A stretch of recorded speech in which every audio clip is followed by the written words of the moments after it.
This is the mop-up for February 16th, 2024. I'm David Feldman in New York City. Thank you for finding me. Please like this video so I remain in your feed, and don't forget to subscribe to my newsletter and this channel.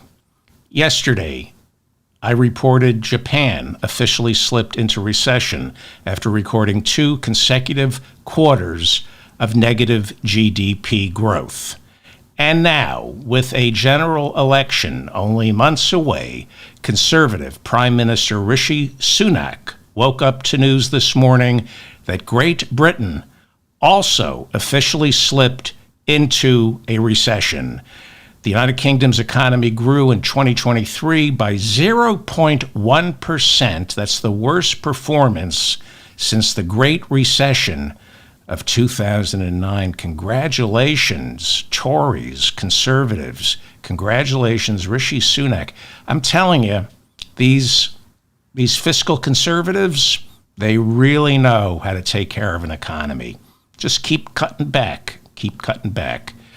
Last week, Attorney General Merrick Garland was accused by Democrats of bending over backwards to avoid criticism from Republicans when he allowed the special counsel, Robert Hur, investigating Joe Biden's handling of classified documents, to go public with an unredacted report that cleared Joe Biden of major crimes, but at the same time called into question our president's memory.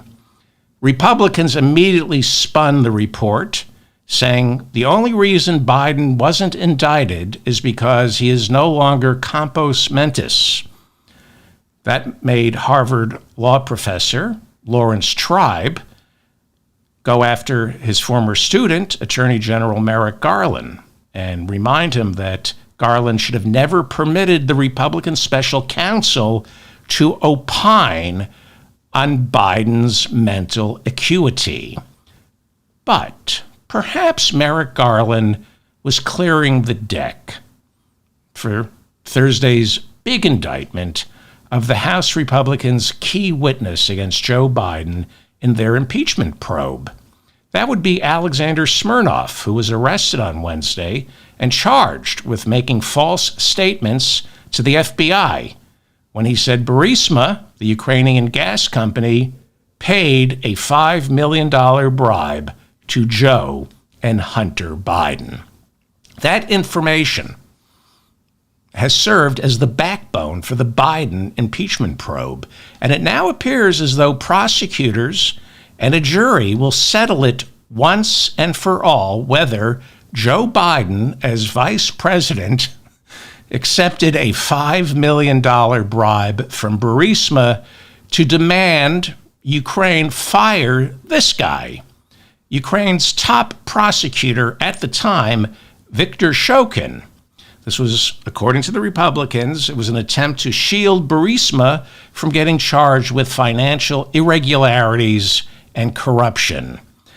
This arrest of Smirnov on Wednesday and the upcoming trial strikes at the very core of the Republicans' flimsy case against Joe Biden and Hunter, especially since the arrest came out of the office of special counsel David Weiss, who indicted Hunter Biden on 3 felony tax offenses and 6 demeanor tax offenses. This is really bad for the Republicans, but what isn't? And nothing stops them, except Election Day. House Republicans in charge of the Biden impeachment probe insist they have evidence that Vice President Joe Biden, when he was vice president, traveled to Ukraine in 2016 to warn Ukraine that a $1 billion international loan was contingent upon the firing of Viktor Shokin, Ukraine's top prosecutor. Why? Because Biden, get ready for this, was being paid to protect Burisma from criminal prosecution. That's the $5 million bribe. Shut down Viktor Shokin. Now, Hunter Biden sat on the company's board of directors. And he did, in fact, sit on the board of directors of Burisma. And it is true that he wasn't qualified. He doesn't speak Ukrainian and doesn't know anything about gas.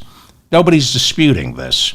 What is disputed by Biden, Democrats, and anybody who reads is that Joe and Hunter accepted a $5 million bribe to push for the Ukrainian prosecutor's ouster in order to protect Burisma. Alexander Smirnov, who was arrested Wednesday in a Las Vegas airport, was the key confidential witness upon which Republicans have built their case against Joe and Hunter Biden. But the FBI and the Justice Department have now charged Smirnov, the House Republicans' key witness, with making false accusations against the Bidens. Of course, Republicans are now charging Biden with weaponizing his Justice Department by turning it into his own palace guard and ordering them to arrest Smirnov. But facts are facts. Facts are facts. Joe Biden, when he was vice president, did in fact travel to Ukraine in 2016. And he did, in fact, relay a message from President Obama, as well as the European Union and the entire international banking community.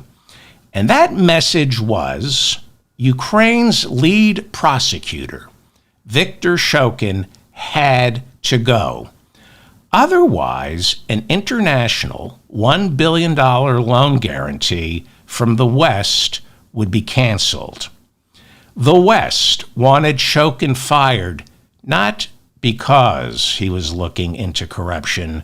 They wanted him fired because he wasn't looking into corruption. Ukraine is an incredibly corrupt country, and it's controlled by dirty, filthy oligarchs with stolen money.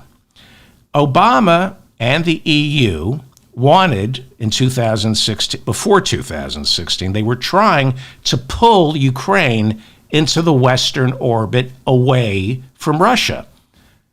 But Biden told them that's never going to happen until you get rid of the gangsters.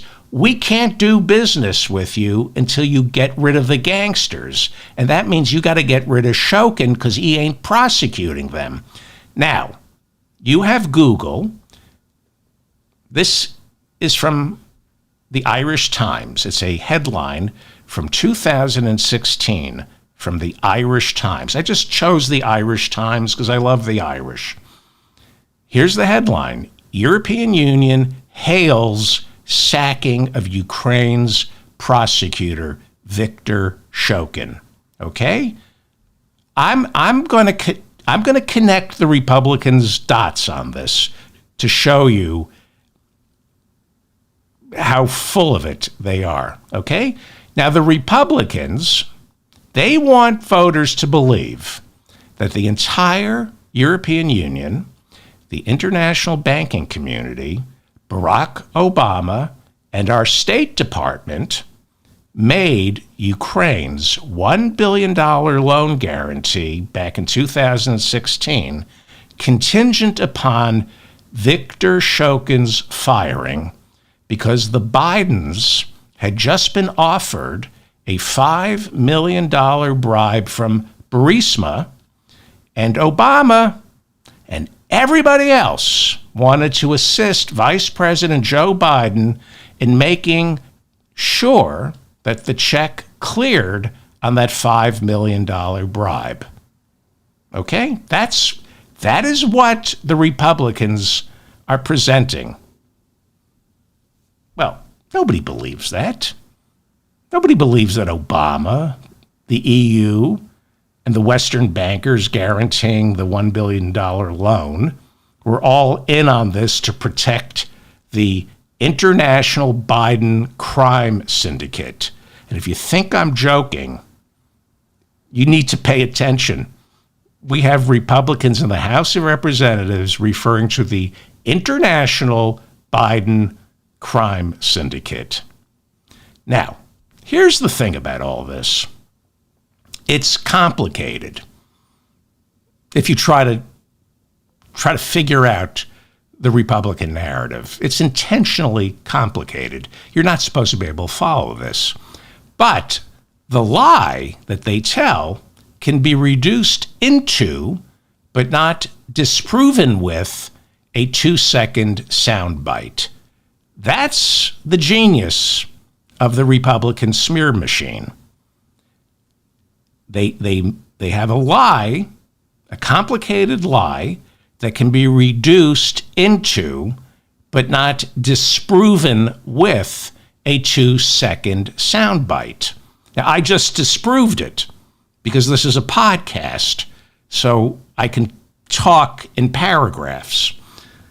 The Republicans, and it started with Rudy and Steve Bannon peddling the Hunter Biden laptop story back in 2016. They are very good at connecting imaginary dots to dream up a conspiracy that they then reduce to a soundbite. The soundbite is Joe Biden took a $5 million bribe from Burisma to force the Ukraine prosecutor to get fired so he wouldn't look into Hunter Biden's shady business dealings. Boom.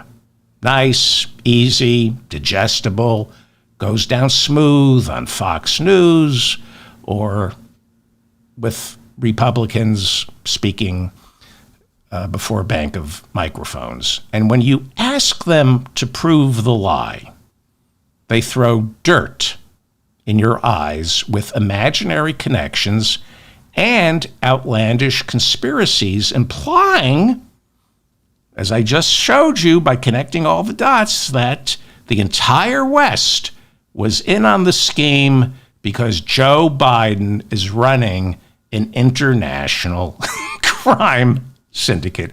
I love Joe Biden, but he can barely run the White House.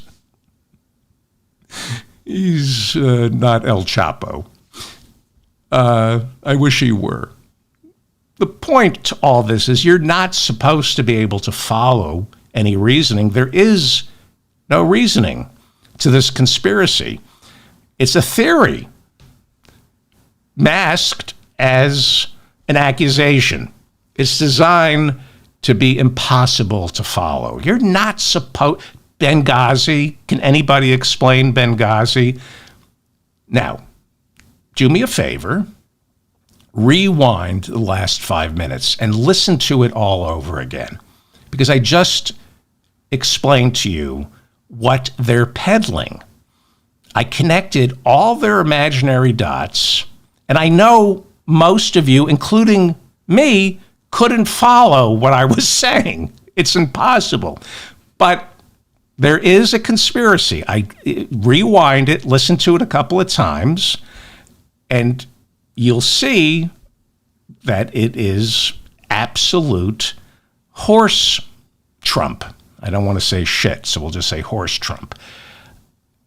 So I connected the imaginary dots to show you how outlandish these claims are. And in all seriousness, for the Republicans in the House to waste everyone's time and money on this, they know it's horse Trump. This is gross malfeasance. It is irresponsible to be doing this when we have, 5 years left on the planet. But then again, when you're taking money from the oil companies, this is what you're being paid to do. Distract and deflect with nonsense. Representative Jamie Raskin is the ranking Democrat on House Oversight. That's one of the 3 committees assigned to this ridiculous Republican impeachment probe. And after Smirnov's indictment, Raskin called the impeachment inquiry doomed and nonsensical. He then formally requested that the Speaker of the House, Mike Johnson, and Republican Jim Comer, the chairman of the House Oversight Committee, He formally asked them to put an end to this ridiculous investigation. Never going to happen. Instead, Robert Hur, the special counsel, the Republican who said he won't prosecute Joe Biden for his handling of classified documents, that guy, he's scheduled to testify before Jim Jordan's House Judiciary Committee on March 12th, so Republicans can get to the bottom of President Biden's mental incapacitation. Right? That's because Hur, a Republican, issued a report last week saying his investigation revealed Biden kind of mishandled classified documents, but haven't we all? And Hur said, I'm not going to press charges since it would be, he said, impossible to find a jury willing to convict a well-intentioned old man with a faulty memory. Nobody asked him to look into Biden's memory. His report stated that Joe Biden's memory was so bad he couldn't remember the years he was vice president or when his son died. Now, Hur was charged with investigating Biden's handling of classified documents, not his cognitive decline. Hur is a lawyer, barely, not a doctor. By the way, Hur also said in this report that Biden's handling of classified documents paled in comparison to Donald Trump's flagrant disregard for classified documents, refusing to turn them over even during a court-ordered FBI search of Mar-a-Lago, which, by the way, is worth, if he's lucky, $30 million.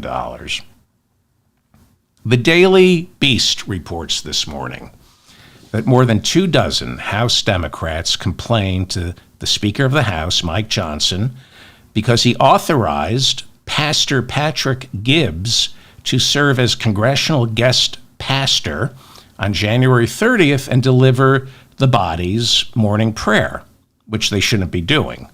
They should not be starting their mornings with a prayer. But anyway, they do it. And Pastor Gibbs, according to more than 24 House Democrats in their letter of complaint, Pastor Gibbs attended Donald Trump's January 6th rally on the Ellipse, and he called the people who stormed the Capitol heroes. This is a pastor, by the way.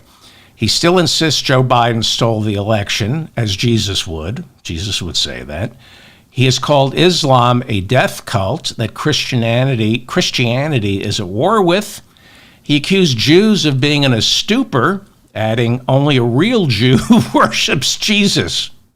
Yes, only a real Jew worships Jesus. That's like saying only a real woman is a man. The good pastor also supports gay conversion therapy, which human rights organizations call torture. Well, of course, this homophobic, anti-Semitic Islamophobe was invited to give the morning prayer. He might as well be Mike Johnson's twin brother. Mike Johnson, as a lawyer, was a proponent of gay conversion therapy. That's what he used to do. He used to defend gay conversion therapy. The House of Representatives, and I'm not making this up, adjourned yet. Sorry.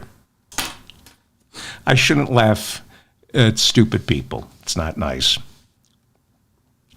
The House of Representatives adjourned yesterday for a 13-day vacation, a well-deserved vacation, and they come back on the 28th of February when they will have only days to pass that budget that they haven't. This reminds me of high school when I was supposed to do all my college applications. I kept waiting the last minute. And I go, maybe I'll take a gap year. They come back on the 28th, Because they've been shooting baskets with Jeff and Howie and smoking dope, when they should be filling out their college applications. So they come back. This is just a bunch of high school juniors. This is all they are, these Republicans. They come back on the 28th after pretty much a 2-week vacation, when they will have only days to pass a budget, or kick the can down the road again and try to pass a continuing resolution to forestall a limited government shutdown, which turns into a full-scale government shutdown about a week later. And it will be the Democrats' fault. They'll blame the Democrats for this. Let's be clear here, though, because I deal in facts. The Republicans took the House back in January of 2023. They have yet to pass a budget for 2024, right? You're supposed to get the budget ready and done by October 1st of 2023 for 2024. Haven't done it yet. And work, I hate to break it to you, Mike Johnson, but work on the 2025 budget is supposed to get started right about now, so it can be in operation by October 1st of 2024. That's the calendar. Instead, once again, because the Republicans will be looking at a partial government shutdown in 2 weeks and then a full-blown government shutdown about a week after that. Good work. Real competence. Should be proud of yourself, Moses. He actually said he's Moses because, like Moses, he hasn't done an effing thing in 6,000 years. Mike Johnson, he's the speaker, somebody should tell him that, has also backed down on moving any bill forward to reform Section 702 of the Foreign Intelligence Act, which expired on December 31st and was temporarily reauthorized in its current iteration until April. Now, as Section 702 stands right now, the FBI is able, without a warrant, to look over the NSA's electronic surveillance of any American citizen who communicates with a foreign national without a warrant. This is a bipartisan issue. Both Democrats and Republicans, both the ACLU and the John Birch Society, want to fix Section 702. This should be a slam dunk.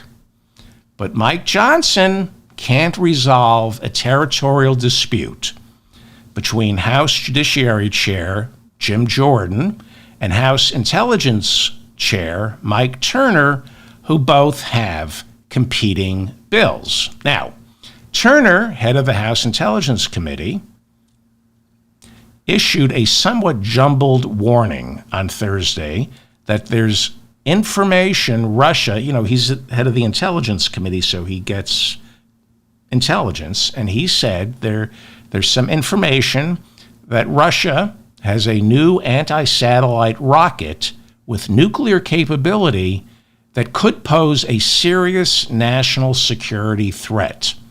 And this news was confirmed by the White House, which called Russia's anti-satellite weapon troubling because they're going to be able to shoot our satellites out of the sky, and you won't be able to watch TikTok.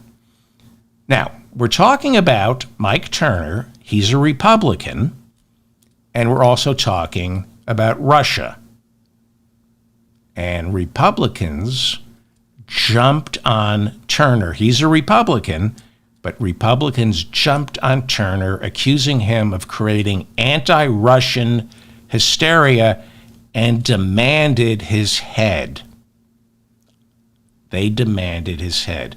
Republican Andy Ogles of Tennessee called on Speaker Mike Johnson. This is Republican on Republican violence. Republican Andy Ogles of Tennessee immediately called on Speaker Mike Johnson to remove Turner as chair of the House Intelligence Committee, accusing Turner of being an anti-Russian alarmist trying to gin up support for two things: funding of Ukraine's war against Russia and Turner's own version of the bill reauthorizing Section 702 instead of Jim Jordan's bill reauthorizing Section 702. They have two separate bills. Jordan's bill prevents the FBI from snooping without a warrant, while Turner's is more in line with the status quo. I think it's a little complicated because I think Jim Jordan's bill is stronger on civil liberties than Mike Turner's is, but Jim Jordan's bill is also lighter on Russia. But do you see how Republicans jump through hoops for Vladimir Putin? This is puppetry of the Putin. Did you ever see the play Puppetry of the Penis? This is puppetry of the Putin. I've had a lot of guests on this show. They are anti-Hillary leftists who still insist Putin had nothing to do with 2016 and that Russiagate was a figment of the DNC. I've asked them to read the Mueller report. I asked them to read the Durham report, which couldn't but tried to disprove the Mueller report. And now I'm asking if you still believe Russiagate was nonsense. Are you watching what's going on right now? Trump constantly promising to pull out of NATO. Trump saying he welcomes Putin invading any NATO country that doesn't pay its dues. Joe Biden has been trying to get a Ukraine supplemental passed since last September. And that money would be given to Ukraine so it can fight a proxy war with Russia. And the Russians have been tying it up with border twaddle. It's Biden's fault. He initially packaged Ukraine funding with a border supplemental. But now the Republicans say no funding for Ukraine unless we do something for the border, but we can't do anything for the border because Donald Trump said, don't touch that. Do not touch that. That's mine. And I don't want Democrats, and especially Joe Biden, getting any credit for fixing the border. That's a fact. Okay? And just yesterday, we have Republican Mike Turner, the Republican House Intelligence Committee. He expresses concern that Russia is shooting anti-satellite missiles into the sky, and Republicans immediately turn on him for promoting not just anti-Russia hysteria, but using that hysteria to get the Ukraine supplemental passed. So the Republicans are out of the closet. They are openly admitting that they just don't want to fund Ukraine. They want Putin to win. They're rootin' Putin supporters. Russia state-owned news, TASS, reports this morning that Russian leader Vladimir Putin told an interviewer that he hopes Joe Biden beats Donald Trump in November.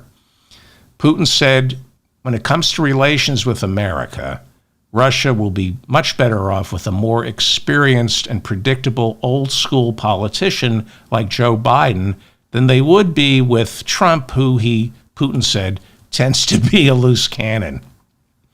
Well, I guess that settles it. I'm wrong about Russiagate, and I mean, we should always take Vladimir Putin at his word. He wants Biden to win, not Trump.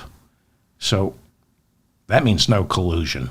Because one thing is for certain, if a former KGB agent turned megalomaniac, if he's going to install Donald Trump inside the Oval Office as a Russian asset, the first thing he would do is tell everyone, for bragging rights and, more importantly, the KGB is all about full transparency.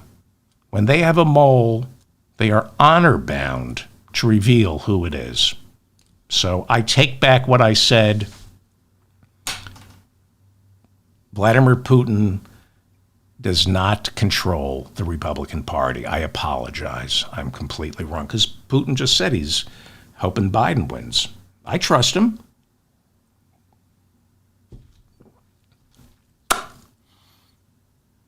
March 25th. March 25th. Mark it down on your calendar. That's when Donald Trump becomes the first American president ever to go on trial in a criminal courtroom. Manhattan District Attorney Alvin Bragg indicted Trump last year, charging him with violating campaign finance law and felony fraud in covering up hush money payments made to porn star Stormy Daniels in the lead-up to the 2016 presidential campaign. The judge in the case on Thursday issued a pretrial rebuke, warning Trump's attorneys to knock it off, stop wasting everyone's time trying to delay the trial. This is what they do. Donald Trump takes millions and millions of dollars from the idiots who donate to him, and he hands it over to attorneys who just are working to play out the clock. Fulton County District Attorney Fani Willis, who indicted Donald Trump along with 18 co-defendants for election interference, testified on Thursday amid allegations that she benefited financially from a romantic relationship with Nathan Wade, the lead prosecutor in the RICO trial. Wade also testified Thursday, saying the two prosecutors had a brief relationship but have now broken it off. Madam DA was having none of it when she took the stand during the evidentiary hearing. When Alan Stockton identified himself as Rudy Giuliani's attorney, Fani Willis responded, "Clients who can't pay their bills aren't clients." You don't want to mess with this woman. Michael Roman, a former Trump election official, is the indicted co-conspirator who filed the motion to get Fani Willis disqualified because of the romantic relationship with Nathan Wade.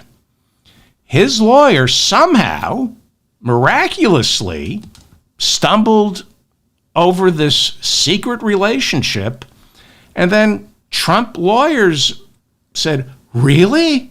We didn't know about this," wink, wink. And so the Trump lawyers jumped in, claiming the entire trial get thrown out because Willis's relationship with Nathan Wade, let's connect the dots here, proves Fani Willis has a conflict of interest, and therefore Donald Trump is innocent. It's, Burisma. It's the Hunter Biden 5 million. Let's connect the dots here, okay? So Fani Willis was dating Nathan Wade, and the conflict of interest is what? That she wasn't dating Donald Trump, and therefore, what? Explain it to me. Explain to me what the conflict of interest is. How is it remotely a conflict of interest? Anybody with even the slightest amount of reason knows Judge McAfee is going to rule that this has absolutely nothing to do with Trump or the 18 other defendants. There's no conflict of interest, just mud getting tossed so they can delay. When Roman's attorney yesterday began questioning her, Willis interrupted and said, "I think you're confused. You think I'm on trial. These people, your clients, are on trial for trying to steal an election in 2020. Willis then turned to the presiding judge and said, "This attorney, Roman's attorney, her interests are contrary to democracy. Truth. Throughout her testimony, she repeatedly called Roman's attorney a liar. When asked if she benefited financially by hiring Nathan Wade, Madam DA responded, quote, "I don't need anything from a man. A man is not a plan. A man is a companion. I don't need anybody to foot my bills. The only man who has foot my bills completely is my daddy," unquote. Fani Willis's daddy, by the way, is an ex-Black Panther who, like Jim Jordan and Clarence Thomas's wife Ginny, attended law school.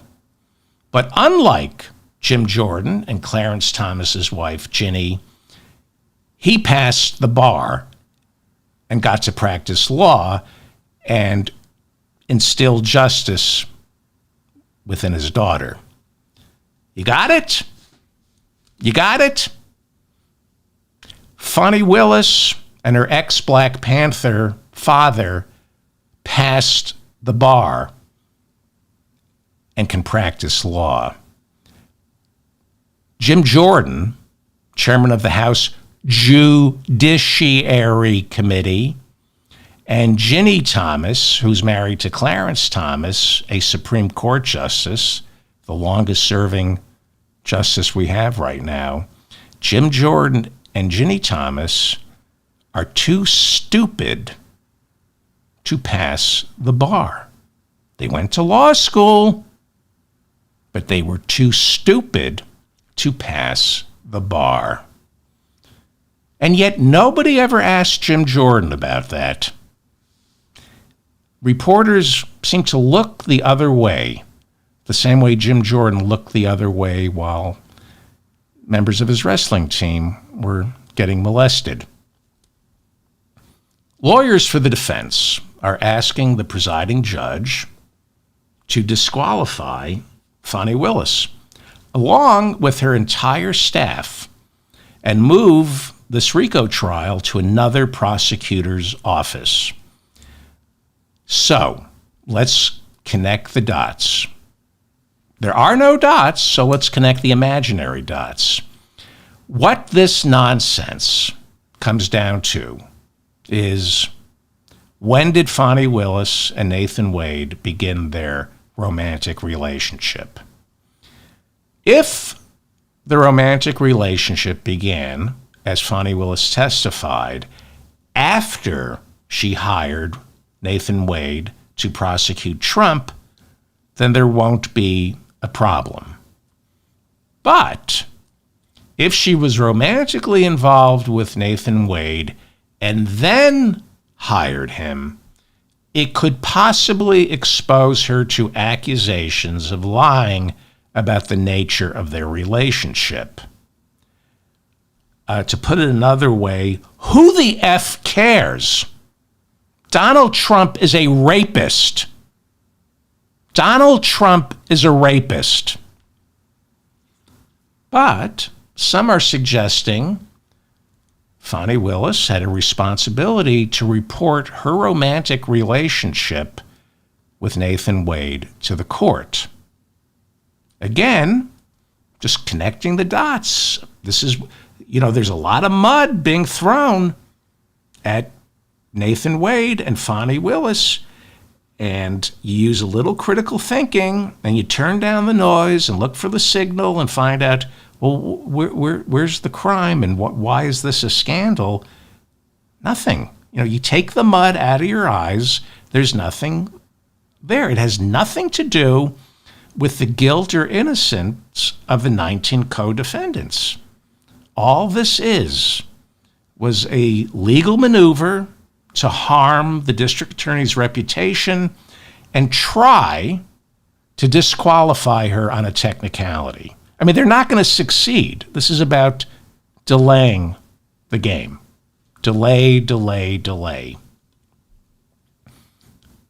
Now, the idea behind this, The lawyers are being paid millions of dollars by Trump's idiot donors. So they're creating busy work to delay. And then they have to justify their billing. Like, well, Trump's going, why are you doing this? Why are we? And they're going to say to Trump, well, we're looking for a technicality. So this is their plan. If they can get McAfee, the judge, to shut down Fani Willis's prosecution of Trump, that means it would be left to Republican Pete Scandalakis, who is the director of the state of Georgia's Prosecuting Attorneys Council. He would theoretically pluck the RICO trial out of Fulton County and plant it inside a Trump-friendly prosecutor's office from a white and rural backwater racist part of Georgia, like Marjorie Taylor Greene's district. That's the plan. Scandalakis, you can't spell Scandalakis without scandal. Scandalakis, according to Slate magazine, would be granted much latitude in determining when or if the prosecution even resumed. He could just shut it down. That's what they're telling Trump. You're giving us millions of dollars. This is, if we can get the technicality, if we can get the Fulton County DA's office shut down and we move the case, we can get a Republican to just make it disappear. That's the plan. It's not going to happen. Not going to happen.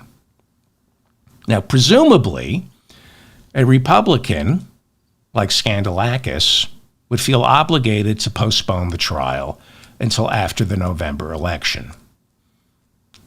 If Trump wins, and he's not going to win, then that trial presumably would have to be postponed until after Trump leaves office, although that is subject to debate and would probably be left for the Supreme Court to decide. Now, there is an ironclad case against Trump in this RICO trial. Ironclad. He is on tape, and we've all heard him trying to get the Georgia Secretary of State to find him the votes he needs. So what's going on? This is what happens when someone like Donald Trump can spend millions and millions and millions of donation dollars on attorneys. The attorneys take that money and try to win dirty by finding imaginary dirt. They work the court of public opinion because they can't work the courtroom, and they get the trial delayed based on a technicality. Donald Trump has lived his entire adult life with hundreds and hundreds of lawsuits hanging over his head. Audits, tax audits, unresolved tax audits that go on for years. He's in his comfort zone. He's an expert at getting sued, being sued, and up until now, avoiding criminal prosecution. The Fulton County District Attorney, Fani Willis, and Nathan Wade, they are getting Donald Trump's tried and true full court press. The full court press he learned from mafia lawyer Roy Cohn. The full court press started with nonstop, racially tinged death threats, which required Fani Willis and her entire staff to get round-the-clock protection. They're oftentimes being told to work out of their home. Don't come in today. It's not safe. Gee, you think that might be why she and Nathan Wade took a few vacations together? I don't know. Hearing the N-word and the C-word from people threatening to kill you every day, I hear that gets exhausting. I hear that can kind of wear you down. You might want to take a vacation. Donald Trump let loose a swarm of private investigators, shaking out the cushions and looking under the couch to find any suggestion of improper behavior, so his lawyers could then use it to undermine Fani Willis's credibility, possibly destroy her reputation and her life. She didn't break the law. She didn't do anything wrong. Donald Trump did. But it doesn't matter. This is mobster stuff.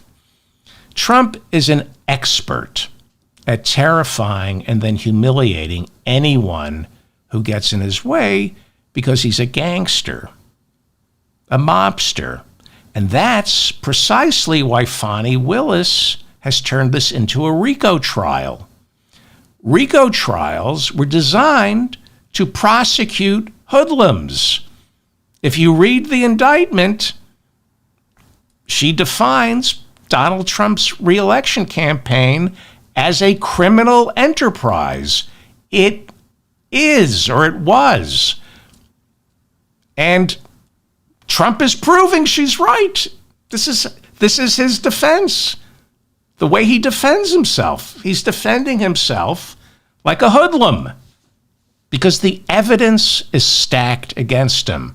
And that's what the mafia does when the evidence is stacked against them. Intimidate and destroy. Intimidate and destroy prosecutors, witnesses, and jurors. We've already seen this last year, over and over again, countless times last year. And not once did this repulsive, ignorant thug, Donald Trump, tell his supporters to knock it off. Judge Arthur Engoron in the civil fraud trial, bomb scares. Judge Tanya Chutkin, the presiding judge in the D.C. election interference case, swatting, death threats, and of course the special counsel Jack Smith have all been provided security because of the swatting, the bomb scares, and the death threats. The jurors in last month's E. Jean Carroll trial were kept secret for fear for their safety. And we're supposed to act like this is all normal, but it's part of the, what? The game? It's a game? No, it's not a game. This is fascism. This is the definition of fascism. Now, let me ask the Republicans. You mean to tell me there isn't anyone, the Republican Party, anybody else you can't find to nominate to push through all the policies that Trump promises to push through? Of course, there are other candidates who could push through all the legislation or try to push through, maybe even better than Donald Trump could. But this isn't about policy. In 2020, the Republican Party did not have a platform. Did you know that? When Trump ran for re-election for the first time in the Republican Party's history, they had no platform. There was no platform to read to find out what Republicans stood for or against because the platform was Donald Trump. That is fascism. The entire party is terrified of Donald Trump. And Donald Trump is terrified of Vladimir Putin. And they know, Putin and Trump know exactly how to take the millions upon millions of ignorant Americans and make them feel like they know something we don't. Now, I've been getting a lot of pushback for insisting Trump voters are stupid. You don't need to say that. That's not nice. Well-intentioned idiots who listen to this show say, You shouldn't call people stupid. It's a difference of opinion. This isn't a difference of opinion. It's a clinical diagnosis. If you vote for Trump, you are stupid and you're dangerous. One of my listeners reminded me of Dietrich Bonhoeffer. He was a Lutheran minister in Germany who was executed by the Nazis for speaking out against Hitler.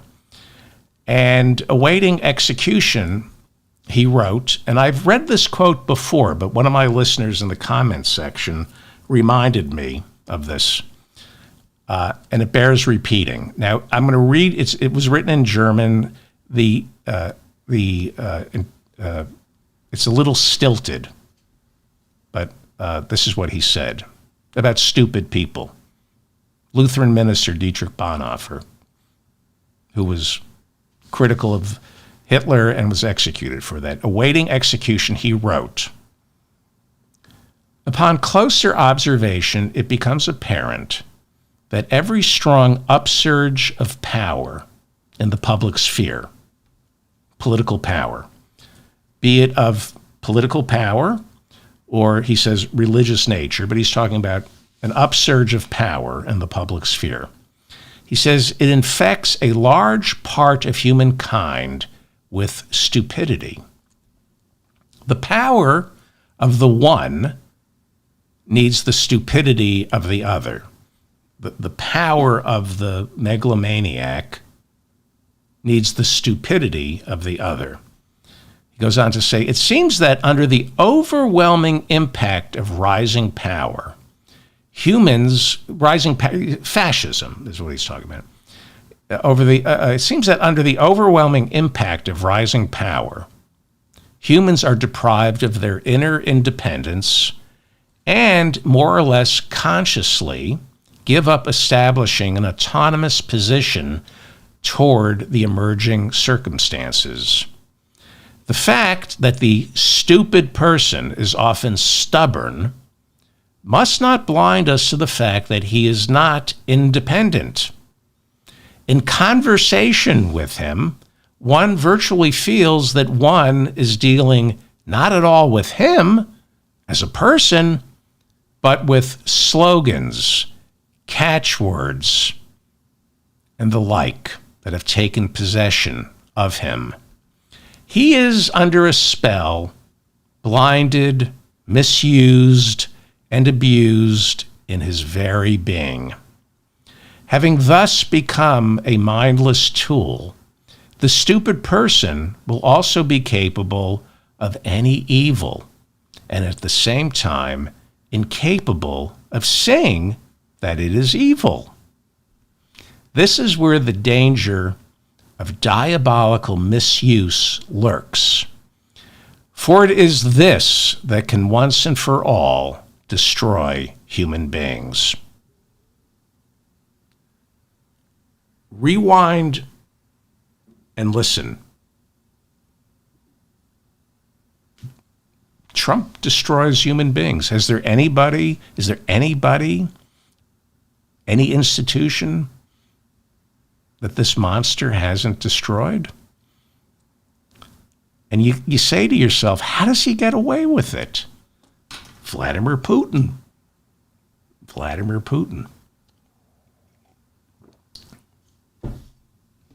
Read the Mueller report. Why do people bend? You have an ex-KGB megalomaniac who may be the richest person in the world, and he's sowing dissent around the West using his money, and if that don't work, he's got the kompromat. He's got the picture of you with the young boy that you don't want your wife to know about. That's how Trump gets away with it. Anyway, I really recommend, and thank you to the listener in the comments section who reminded me of Dietrich Bonhoeffer, what he said about stupid people. So, with all due respect to the well-intentioned idiots who say it's not becoming to call Trump supporters stupid. You're better than that. No, you're stupid for saying that. You're stupid. These people are stupid and dangerous, and they're going to get us all killed. And Dietrich Bonhoeffer, the Lutheran minister, read that quote every day and then go out into the world and call these Trump supporters what they are. Stupid. Ask. Well, I don't want to get too mean. I do, actually. But anyway, the news cycle is going very poorly today for Madam DA because the entire story for her, I'm talking about Fani Willis and Nathan Wade and the mud that's being thrown, that means nothing. But the story is, the mainstream media gobbles it up because it's been reframed into a digestible nugget. Did she or didn't she? Did she or didn't she what? Well, did she lie about her relationship with Nathan Wade? Who cares? It's perfect for stupid people. It is a topic that easily burns through the internet. It's just noise. It's just noise. It was on television for everyone to see. It was dramatic. It had nothing to do with the RICO trial. It's perfect for the Trump smear machine. Make noise. Make noise. Now, I suspect the judge in this case, who presided over Thursday's evidentiary hearing, I think he may fine Trump's lawyers. I suspect, however, if Fani Willis did in fact mislead the court about her relationship, Trump's a rapist. Donald Trump is a rapist. But if Fani Willis did in fact mislead the court about her relationship, who cares? But to appear judicious, the judge might slap her with a little fine. A little fine. Despite what the Trump lawyers are doing, it would be nothing short of a travesty of justice. It's not going to happen. It would be a travesty of justice for the entire Fulton County District Attorney's office to be shut down, or at least have this case taken away from it, because of a romantic relationship and whatever money the two spent on their travel. It's unimaginable that this judge would take this RICO trial away from Fani Willis over a quote-unquote improper relationship, because Donald Trump is a rapist. Nobody got raped. It had nothing to do with the trial. Nobody was sexually harassed. It was maybe, I don't even know if there was sex involved. It was a friendship. But because a man and a woman, they automatically jump to sex and romance. And nobody knows, and it's nobody's business. Because Donald Trump is a rapist. Donald Trump is a rapist. Donald Trump is a rapist. Donald Trump is a rapist. Donald Trump was found guilty of rape. Donald Trump is a rapist. Say that every day until November. I was talking to my sister about this. You have a moral obligation to say out loud, Donald Trump is a rapist. Say it to everybody. Instead of saying good morning at work, say, hey, Donald Trump is a rapist. Hey, it's Wednesday. TGI, Donald Trump is a rapist. Donald Trump is a rapist. So I am absolutely positive that this judge is not going to take the case away from Fani Willis. Unless, of course, Trump's lawyers also have dirt on the judge. I'm David Feldman, reminding you to stay strong and protect the weak, unless they're stupid, in which case, crush them. Remind them every day they are stupid, ignorant, hateful, and dangerous. Keep reminding Trump supporters they're stupid. And never forget that Donald Trump is a rapist and that Fani Willis and her Black Panther daddy both went to law school and passed the bar, and that Jim Jordan and Ginny Thomas both went to law school and couldn't pass the bar because they're stupid. And stupid people support and defend Donald Trump, who is a rapist. Thank you for listening. Thank you to everybody in the chat room. I didn't do a poll today. I'm going to try to do a show on Saturday. I probably am going to take tomorrow off because it's Donald Trump is a rapist, and I figure, I'd like to have some time off. The Donald Trump is a rapist is coming up, and so I figure I'll do a show on Saturday when I should probably take the entire Donald Trump is a rapist off and come back and do a show on Monday. But I'm not. I'm going to spend part of the Donald Trump is a rapist working on a show. So I'll probably do a show late Donald Trump is a rapist night. That would be the day after Donald Trump is a rapist. Okay, I'm okay. I just need my meds.